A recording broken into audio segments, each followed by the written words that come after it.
We are live. Thank you very much for coming today, everyone, and coming back to our event.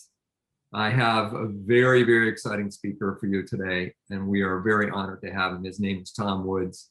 I've had the occasion to interview Tom Woods in 2010 on my radio show, and then I was able to interview or actually introduce him at the Sheriff's Convention in Las Vegas in January of 2012. And so I've seen Tom speak before many times, and I can tell you he is one of the most articulate and intelligent speakers that I've ever heard. So a little bit about him. He had his undergraduate degree at Harvard, his PhD from Columbia, and I just found out today that in 2019 he received the Hayek Lifetime Achievement Award in when he was 45 years old in 2019. And so he's published 12 books. He's an author, historian, libertarian. He has a podcast, which he'll tell us more about at the end.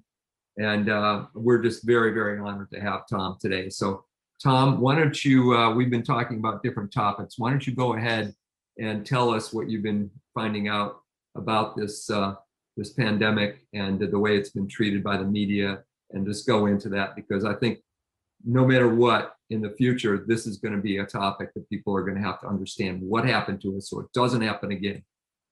Well, up to 2020, I was just an innocent little historian doing his work and writing books and having a podcast. And little did I know that 2020 would demand of me something entirely different, and that I would be consumed by what happened in 2020. But we know what happens when the conventional wisdom, which is always wrong, ossifies on something. So, for example, in 2008, I thought it was very important for the world to understand that it wasn't capitalism that caused the financial crisis, and that deregulation, like these comic book words they throw around, we're completely beside the point.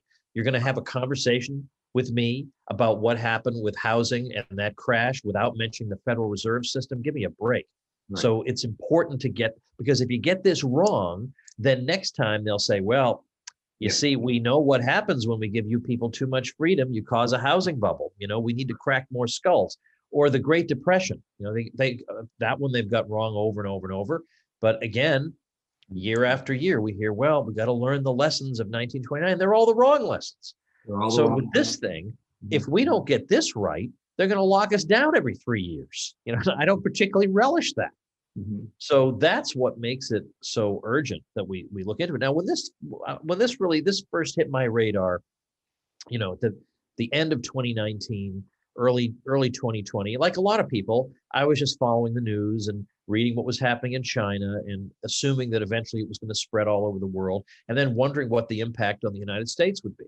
Then March 2020, we didn't have really great numbers yet in terms of how lethal it was. Right. So I didn't really know what we were dealing with, and I thought I would take a wait and see approach. Right. And so then I did wait and see. I waited and saw. And what I saw was that the authorities did not really seem to know what they were doing. They wanted to give the impression that they are the public health establishment, and we've all taken courses on what to do in a pandemic, but they ignored all the previous pre-2020 pandemic advice that had been given by, well, in some cases themselves, and instead adopted this Chinese Communist Party lockdown approach. So I have been spending my time looking at how well some of these mitigation efforts have worked. And it's important to find the answer to that, because if they didn't work, then we darn well better not do them anymore. Right. Exactly. We got to fix this and make sure it doesn't happen again. Yeah. Right. Yeah. So you were telling me that a lot of the information that should have been out there did not get out there. We were not seeing the kinds of data or charts that we needed to see in order to make an informed opinion. So I was just telling you before we started that I just released an ebook that is free. You can just download it, called COVID Charts CNN Forgot. Mm-hmm. And I love the title because right away you know where I stand on it, right? I mean, making fun of CNN and And notice I give them the benefit of the doubt. I say forgot. They just innocently forgot to share these charts with us. Right. So in this book, it's at chartstheyforgot.com. I just run through and look at, well, did social mobility lead to fewer deaths? I mean, in other words, staying at home, did that help? Mhm. Or social distancing, did that help? Did mask wearing help? I just want to know. I want real. I don't want models. Well, we modeled how it's going to work. No, we've seen one Oh, what model their after models another. did to us. Right. Yeah, the models are a disaster. Right. I want to know in reality what actually happened. Mhm. And so I lay them all out. And of course, it's very important to look at one particular comparison, and that is California versus Florida, of course. Now, Florida, it's true, there's a lot of mask wearing that went on in Florida for quite a few months and persists, but there's no capacity restrictions enforced by the state. No, You can no. have a wedding with 400 people if you want to. You can go to a live music club and hear live music packed wall to wall. You can do all these things that normal people do. You can go to the symphony. You can go to see a play. I've seen several plays. Can you believe in the midst of this, some people were out rehearsing a play? Well, they were in Florida. In California, that was the one Disney property in the entire world that remained closed was Disneyland in California. They had stay-at-home orders. They had no indoor dining, no outdoor dining for a while, even the outdoor dining. Or then you can have outdoor dining, but you can't turn on the TV. I mean, just ridiculous, anti-scientific, superstitious voodoo. Right. And they had every bit of it that you could have. Right. And yet when you adjust for the difference in ages, I mean, Florida should have been the #1 death destination of the whole country. Yeah, all the old people are here. All the old people. I mean, it's almost a cliche about Florida, all the old people there, and no capacity restrictions and tourists coming in and out. Meanwhile, California is not getting a whole lot of tourists in 2020. There's nothing to do. And they won't let you in anyway, half the time. Right. And they locked them down. They did all these things. California's got the 44th oldest population in the country. So one of the youngest, least vulnerable populations. And yet their numbers are pretty close to the same. I mean, maybe there's a 10% difference. That's entirely attributable to the age difference. Right. And then from December onward, the numbers in California were much worse than in Florida. Right. Now, if that were reversed, if California were #1 in the country for results, you better believe we would never hear the end of it. Right. But when it's reversed, we don't have the establishment saying, what a wonderful thing that Florida did so well. Oh, no, either they ignore it or they make excuses. That they have some kind of excuse factory they've built to come up with excuses for why this is. Right. This is essential to get this right, because here we have the closest thing to a controlled experiment that you could ask for. And it came out the opposite of the way the Fauci regime would have had us expect. Exactly. So they've kept quiet about it. They've tried to keep that quiet. All the real results and all the real ramifications to the lockdowns have been kept quiet because they didn't work the way they said. Just like, well, go ahead. Well, I can't help jumping in because I think the most spectacular thing I've seen on television with regard to this involved a fellow named Andy Slavitt, who's a advisor to the White House on COVID. And Slavitt was on MSNBC, so he probably figured no need to prep for this. These are all going to be softballs right over the plate. Right. But instead, he actually, believe it or not, he actually got asked a challenging question by an MSNBC anchor. I mean, amazing. Weird things happen now and again. Right. And the question was, look, California and Florida. California basically ruined everybody's lives for a year, and Florida didn't. And yet their results are completely comparable. How do we explain that? And I was dying to hear his answer because I thought, surely these shysters have some explanation, right? Even if it's just nonsense, they must have something. Right. I kid you not. His answer was, well, there are a lot of things about this virus that are just a bit beyond our understanding.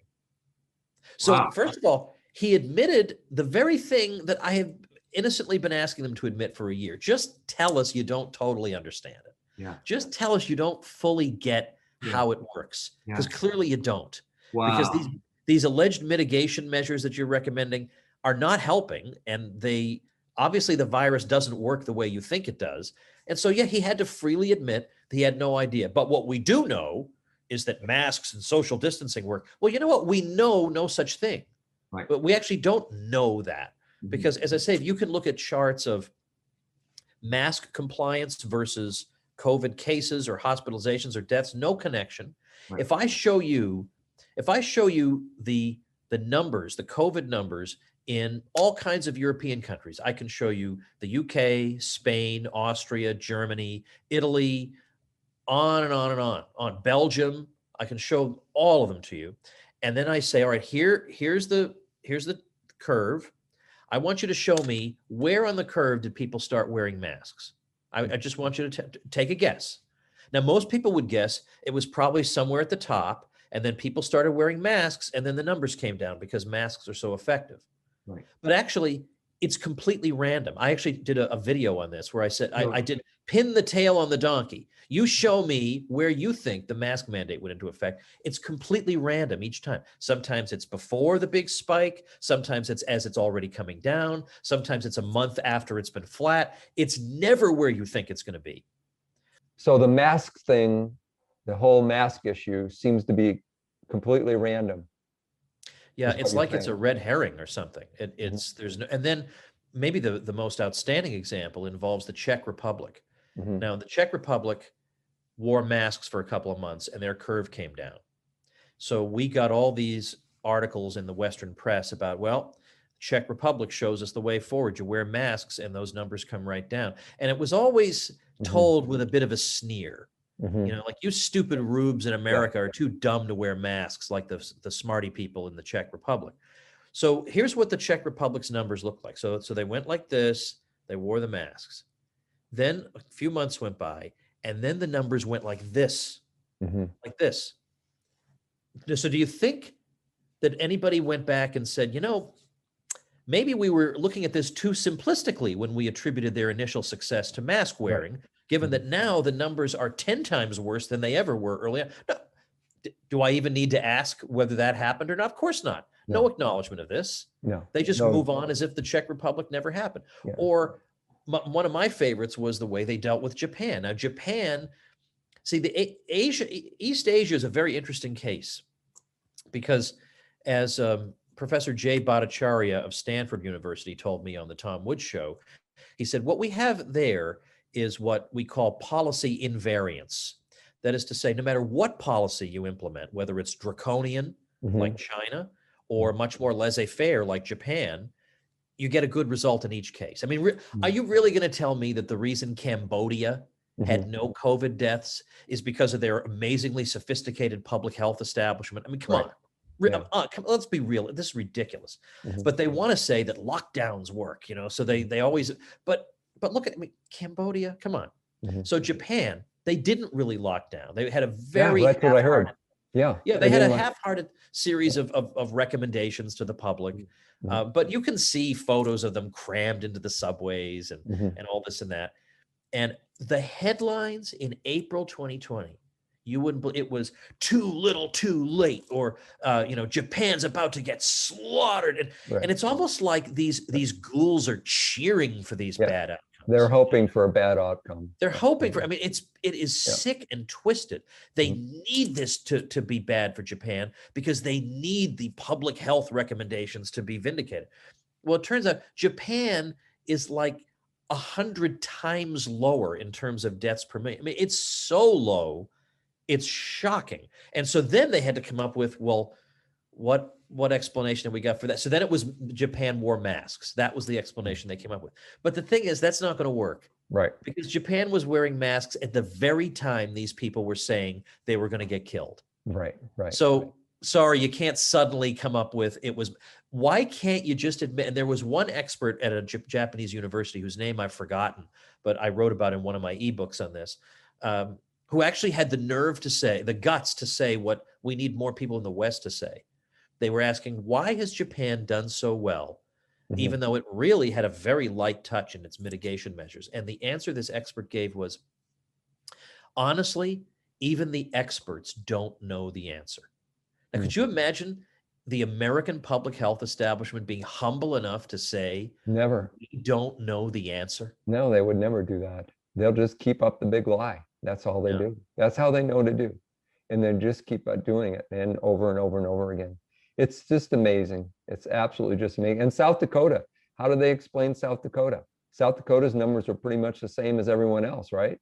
Yeah. And, yeah. I mean, they had a bad outbreak at a meat packing plant. That's a Mm. highly unusual, localized situation. But if you look, like, for example, at November 2020, there was a spike in South Dakota. North Dakota had exactly the same trajectory of that spike, Right. and they imposed, restrictions on this and that, whatever. And South Dakota didn't. Same curve. It's like they don't.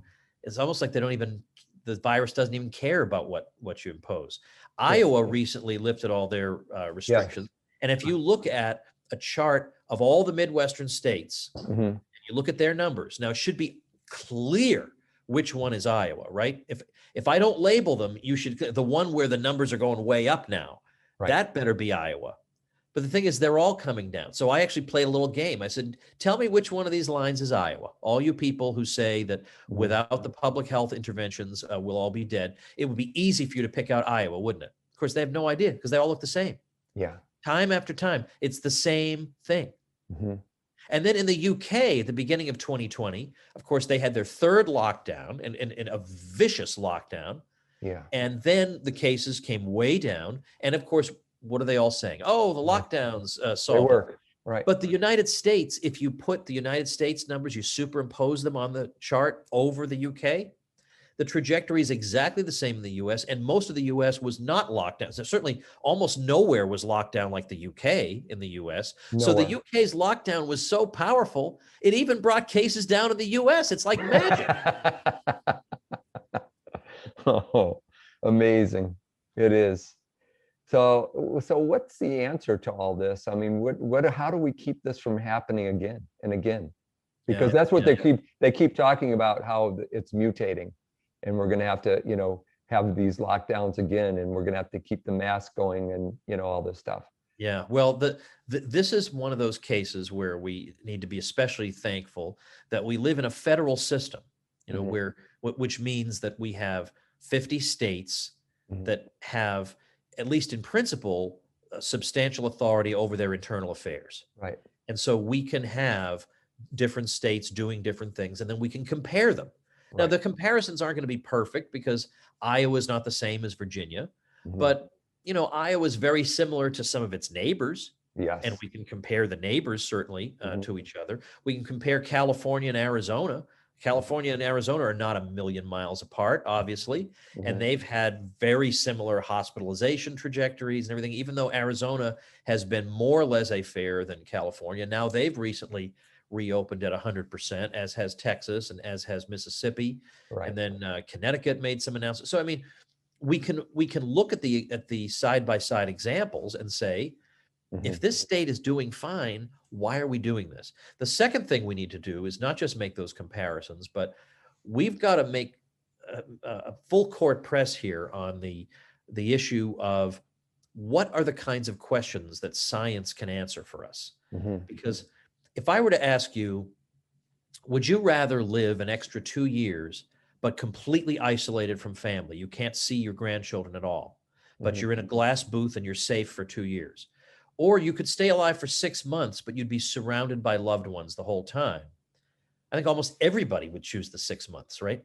Sure. But if all you care about is COVID, then you would say stay in the glass booth for 2 years.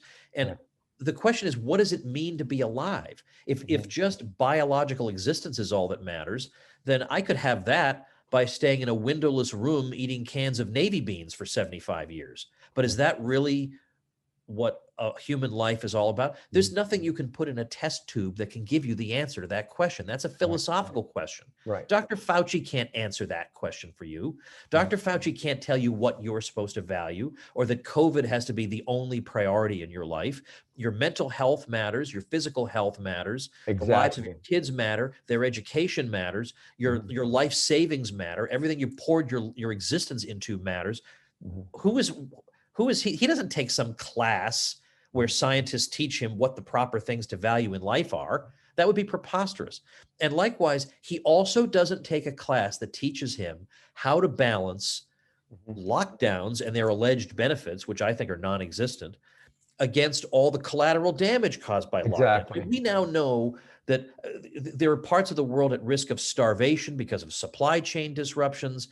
We've got millions of people who are likely to die unnecessarily of tuberculosis and HIV and malaria because of all this. There are so many, there are the suicides, the deaths of despair.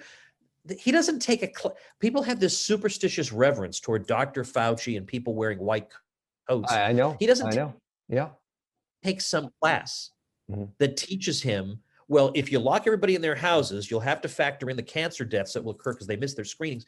There's no class like that. It's superstition to believe that this man has that ability. So we need to, frankly, what we need to do is as much ridicule as possible.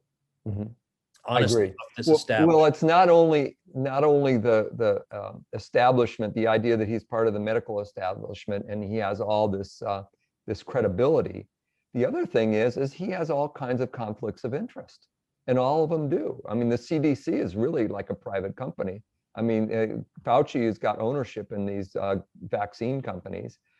They have a vested interest in these things too, and we're allowing this guy to run our whole life. And what we're seeing, my wife and I are seeing, because we're raising 2 of our grandkids, is that, and we're in charge of their schooling and everything. And what we're seeing is these kids, 12, 13 years old, are having all kinds of psychological problems. Oh yeah. They normally would not be having.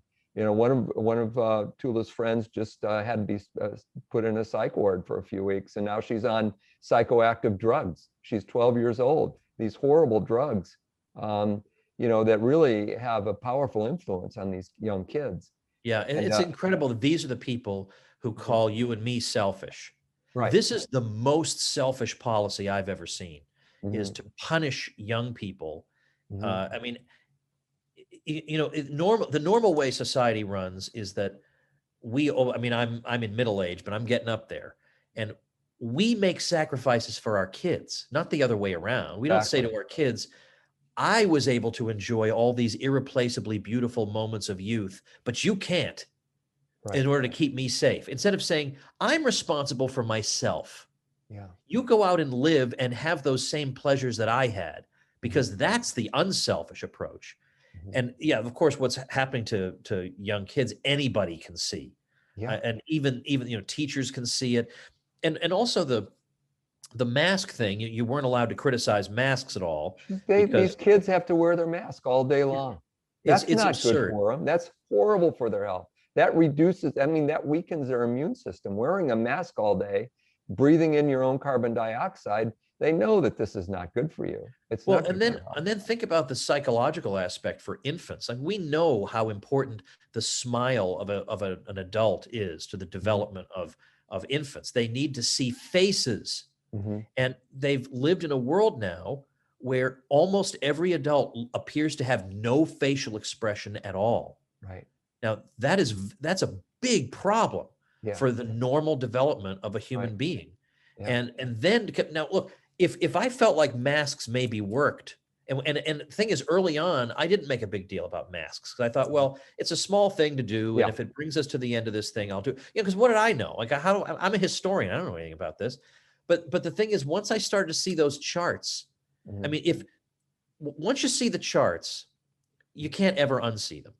And remember, we were told by Robert Redfield, who in 2020 was the head of the CDC, that 4 to 6 weeks, and another time he said 4 to 8 weeks of mask wearing should bring this thing down.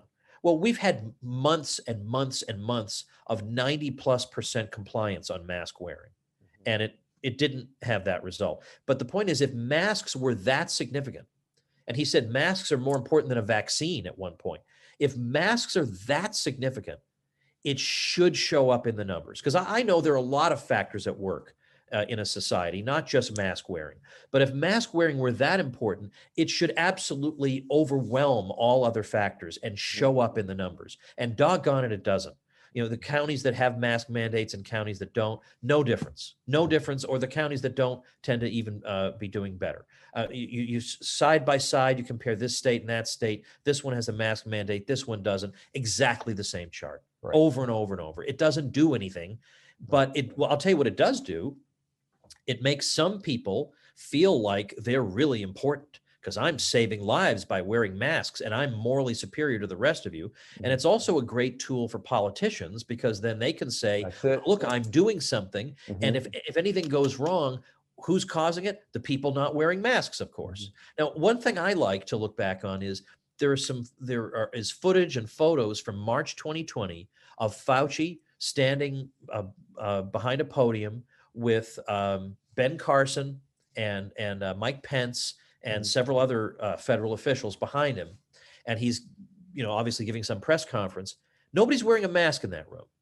Now, if masks were the clear and obvious solution to this, then Fauci was being grossly irresponsible there. At the very least, he should have been wearing a mask. All those reporters in the room were not. Why wasn't he concerned about their health? Remember how today, if you must not care about my health if you're not wearing a mask. Why wasn't he concerned about their health? Because that wasn't a thing.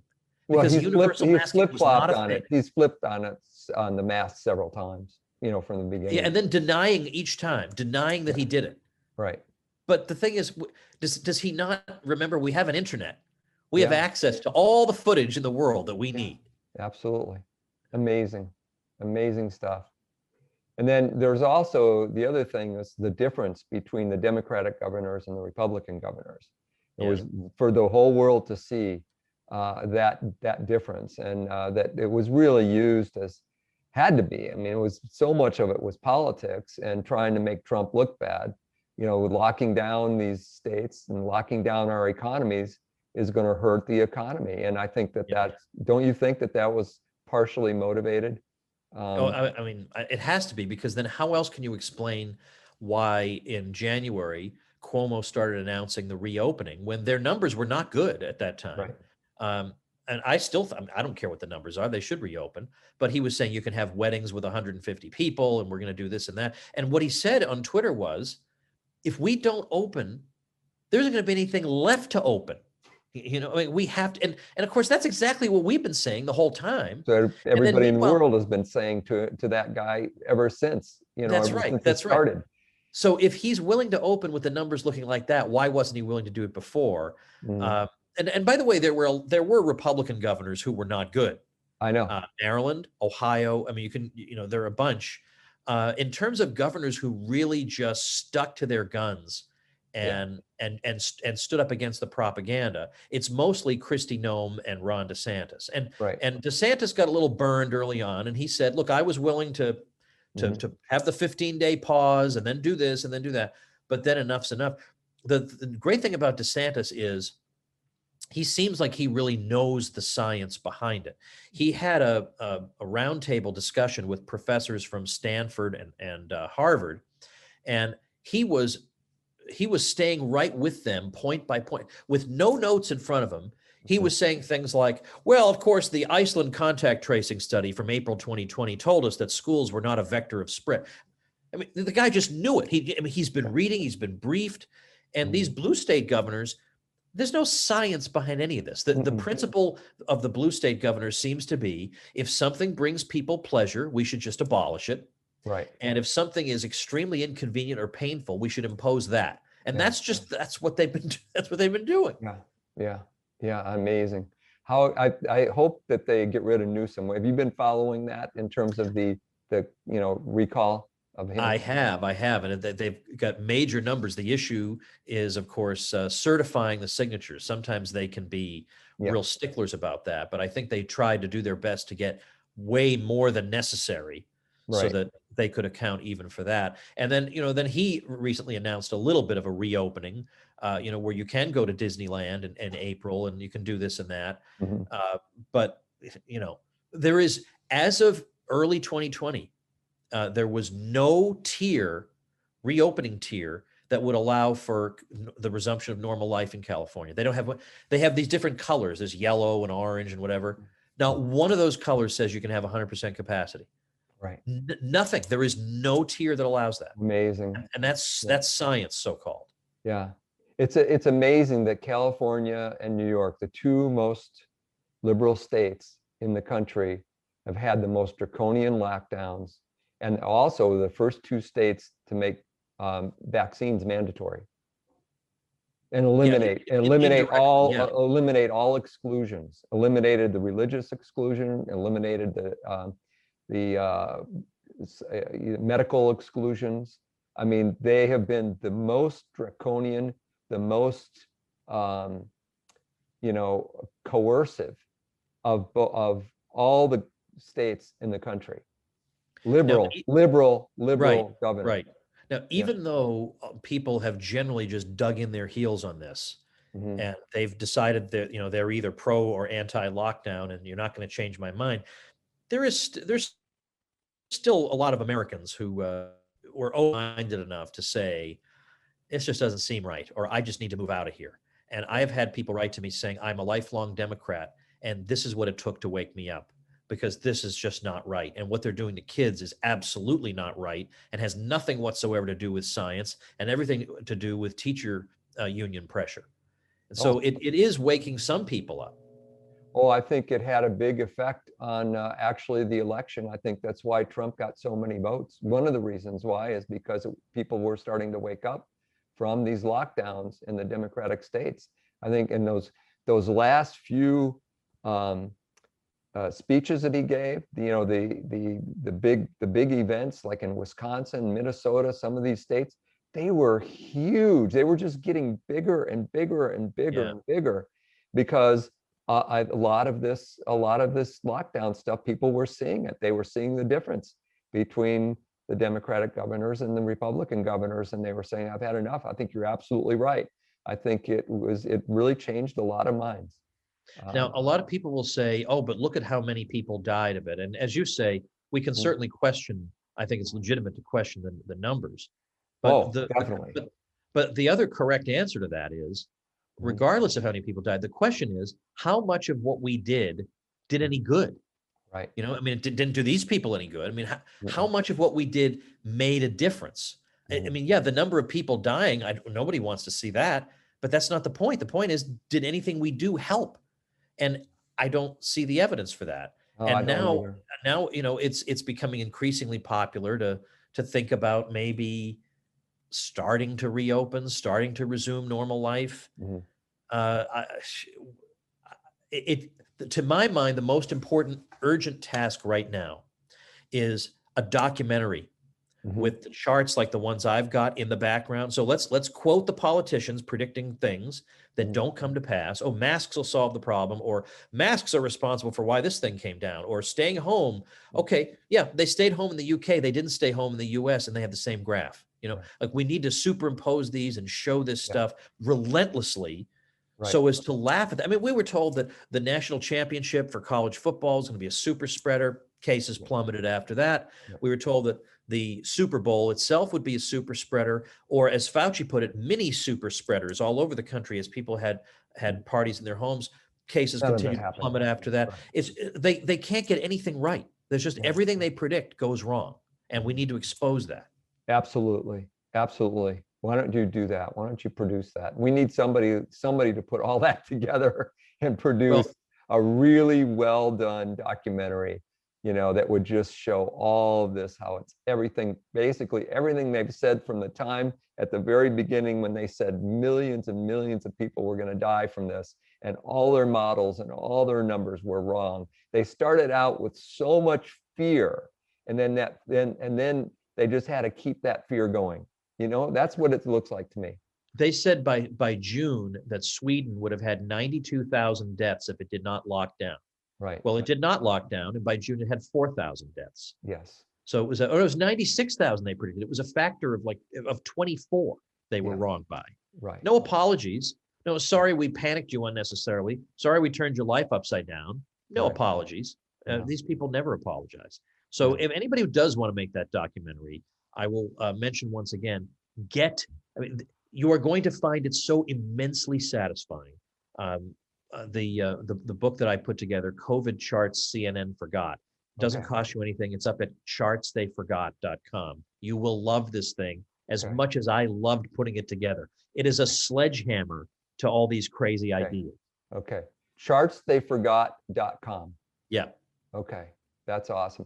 And tell us about your podcast that you've been doing. I've been hearing more and more about your podcast and how popular it's become. Well, I'm approaching 2,000 episodes of the Tom Woods Show, which releases a new episode every weekday. And during the whole COVID thing, I spent a lot of time on that. And at first I apologized to my audience. I said, I'm sorry, it's another episode on the virus. But then I stopped apologizing. I said, no, wait a minute. No, this is the issue of our time. Yeah. And there are so many people getting it wrong. Like even in the conservative and libertarian worlds are getting this wrong. We have to get this right. There's so much that's perverse about this. So I did, and I get emails all the time saying, you helped to keep me sane through this whole thing, because I know what I'm seeing with my eyes, and yet I'm hearing with my ears crazy lunatics. Right. But then I hear your podcast, I think, okay, it's not just me. So Good. that's, you can listen to that at, here's another domain I bought, Okay. tomspodcast.com. Okay, so tomspodcast.com.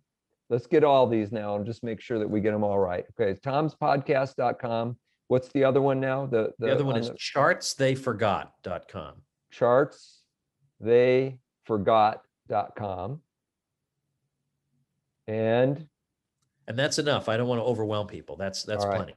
tomspodcast.com and chartstheyforgot.com. And you can look up all your books, all of Tom's books, amazing books on Amazon. I was just going through the list of your 12 books and some amazing topics. You know, I would like to talk to you again sometime about the Catholic Church. And because you've written a lot about that. And particularly one of my heroes from this whole thing, this whole last year, is Archbishop Vigano. Oh, we all love him. He's amazing. Yeah. I mean, he could be out there on our libertarian podcasts, you know? I mean, He's he been was tremendous. And I had people read that and on the other side, and it just was cognitive dissonance. They didn't know how to react to it. They couldn't, well, he's a conspiracy theorist and he's an archbishop. This doesn't somehow fit. And I said, no, he's not a conspiracy theorist. He's telling you the truth. Yeah. This is a time of a great awakening or a great reset, one or the other. We have two forces that are battling each other in this world, one for more and more control. The people who control us want more control. And the people are kind of waking up to that gradually. And I think this pandemic has helped to wake up a lot of people. Now they see how government reacts when they have an opportunity to grasp more power. What do? They grasp that power with just a few exceptions like Kristi Noem and Ron DeSantis. But otherwise, being a politician, it goes back to power corrupts and absolute power corrupts absolutely. I really like the one where it's like the power attracts the corruptible and absolute power attracts the most corruptible of all. And we're all corruptible. Jefferson talked about that. All our founders talked about how power corrupts, and it's like a drug. And that's why they tried to bind the government down with the chains of the Constitution. That was the idea. But boy, have they've broken through. They've broken the chains, haven't they? Yeah, let's say that. Big good. One of my favorite memories of this whole horrible ordeal was in March of 2021. I went out and gave a speech in California that was unauthorized. It was a speakeasy event. Sure, we weren't allowed to have hundreds of people at it, but we did it anyway. Right. We did it anyway, and it was great because it was a good speech. It wasn't my best. I've given better, but I'll still never forget it because these were hundreds of people who were every word out of their mouth was just thank you. Thank you for having this event. Thank you for speaking out. Thank you for flying all the way across the country, because for a year we haven't done anything. Like they've taken away everything we could do. This is the first time we've been out like normal people with other normal people, just unmasked, normal human beings interacting with each other. And I'll never forget that. I mean, I never thought it would ever come to this, but that was very important for us to do. We got the old normal back because we just went out and took it back. You know, I think we should, our ending theme here for everyone, I think our listeners is, all of us who believe in freedom and liberty and our God-given rights as human beings, we need to never let this happen again. Yeah. You know, we need to do whatever we can to never let this happen to us and our children and our grandchildren again, because it's been brutal on them. And we see it every day with these kids. So yeah, let's let that be our, let's be our motivation over the next week or Agreed. so. Would you agree? Absolutely. Yes, All right. absolutely. Most important thing right now. Absolutely. Okay. Yeah, well, I'm really glad we did this, Tom. Thank you so much. And I'm going to say one more time, tomspodcast.com and chartstheyforgot.com. So That's go right. to those websites and follow Tom. He's amazing. For those of you who have not seen him speak, I would start going to his podcast right now. All right, Tom, thank you so much. Really appreciate Thanks. it. And thank you all for coming today. Sure.